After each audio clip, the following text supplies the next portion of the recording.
আমার আজকের গল্প বাঘের রাঁধুনি। এক বাঘের বাঘিনী মরে গিয়েছিল। মরবার সময় বাঘিনী বলে গিয়েছিল, আমার দুটো ছানা রইল, তাদের তুমি দেখো। বাঘিনী মরে গেলে বাঘ বললে, আমি কি করে বা ছানাদের দেখব, কি করে বা ঘরকন্যা করব। তা শুনে অন্য বাঘেরা বললে, আবার একটা বিয়ে করো, তাহলে সব ঠিক হয়ে যাবে। বাঘও ভাবলে, একটা বিয়ে করলে হয়, কিন্তু আর বাঘিনী বিয়ে করব না, তারা রাঁধতে টাড়তে জানে না। এবারে বিয়ে করব মানুষের মেয়ে, শুনেছি তারা খুব রাঁধতে পারে। এই মনে করে সে মেয়ে খুঁজতে গ্রামে গেল। সেখানে এক গৃহস্থের একটি ছেলে আর একটি মেয়ে ছিল। বাঘ সেই মেয়েটিকে ধরে এনে তার ছানা দুটিকে বললে, দেখ রে, এই তোদের মা। ছানা দুটো বললে, লেজ নেই, দাঁত নেই, রোয়া নেই, ডোরা নেই, ও কেন আমাদের মা হবে? ওটাকে মেরে দাও, আমরা খাই। বাঘ বললে, খবরদার, অমন কথা বলবি নে তো, তোদের ছিঁড়ে টুকরো টুকরো করব। তাতে ছানা দুটো চুপ করে গেল, কিন্তু সেই মেয়েটিকে তারা একেবারেই দেখতে পারত না।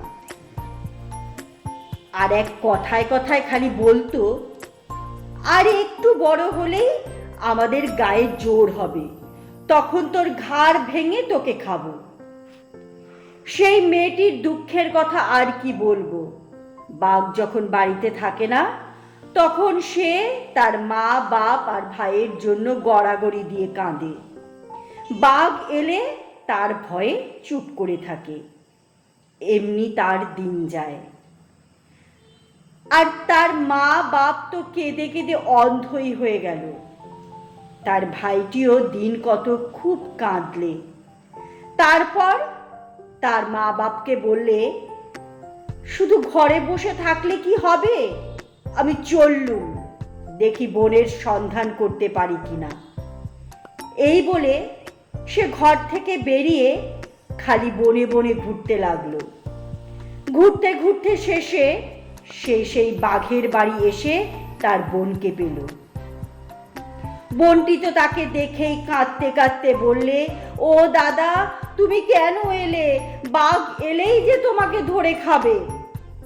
ভাই বললে, খাবে, আমি তোকে না নিয়ে ফিরছি না, এখন আমাকে লুকিয়ে রাখ, তারপর দেখবো এখন।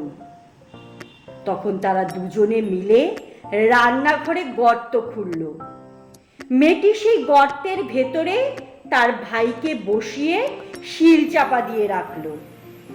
তারপরেই বাঘ এসে তার ছানা দুটোকে নিয়ে খেতে বসলো। ছানা দুটো ভালো করে খাচ্ছে না, খালি বলছে, বাবা গো বাবা, তোর কি শালা, মোদের কি মামা, মার কি সদর ভাই, শিলের তলে কুমকুম করে, তুলে দে না খাই।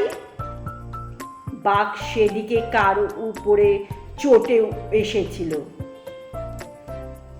এই ছানা দুটোর কথা শুনেই ঠাস ঠাস করে তাদের দুটো চড় মারল। তারা কি বলছে তা ভেবে দেখল না। খাওয়া শেষ হলে সে মেয়েটিকে বললে, আজ পিঠে করিস, বিকেলে খাবো, দেখিস যেন ভালো হয়। এই বলে সে আবার বেরিয়ে গেল।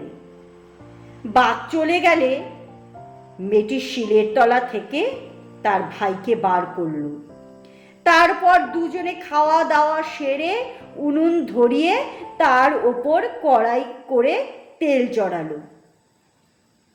তারপর বাঘেদের ছানা দুটোকে কেটে উনুনের উপর ঝুলিয়ে রাখে।